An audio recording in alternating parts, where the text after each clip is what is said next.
Hay lugares que no figuran en ningún mapa. Espacios entre la lógica y el sueño, donde las ideas olvidadas susurran y los personajes abandonados reclaman su historia. Usted ha cruzado el umbral de la mente de un narrador que duda, que observa, que teme lo que él mismo ha creado. Bienvenido al universo de El guionista paranoico.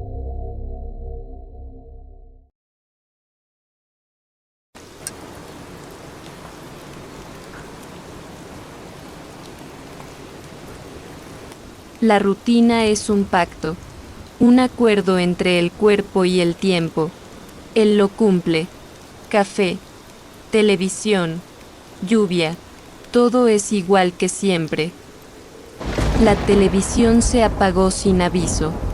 No fue el trueno, no fue la red, fue algo que necesitaba silencio, porque cuando el sonido se retira, es porque algo quiere hablar. La ventana no muestra. La ventana oculta. Afuera, todo sigue igual. Pero el sonido no viene de allá. Viene de donde no hay pasos. Viene de donde no hay nadie. No hay pasos. No hay sombra. Pero hay intención. Y eso basta.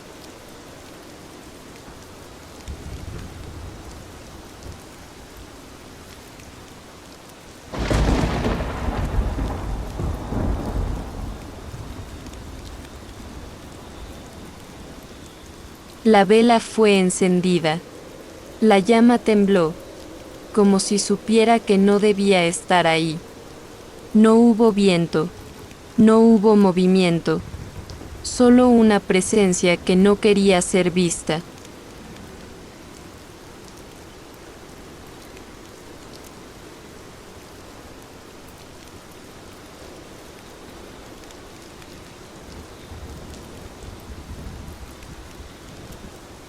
Y entonces, la llama se apagó, no por accidente, sino por decisión, porque lo que habita en lo invisible no soporta la luz.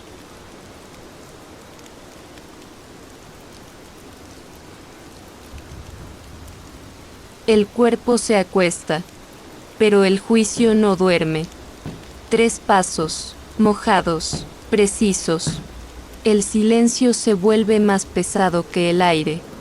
Y entonces, lo escucha respirar.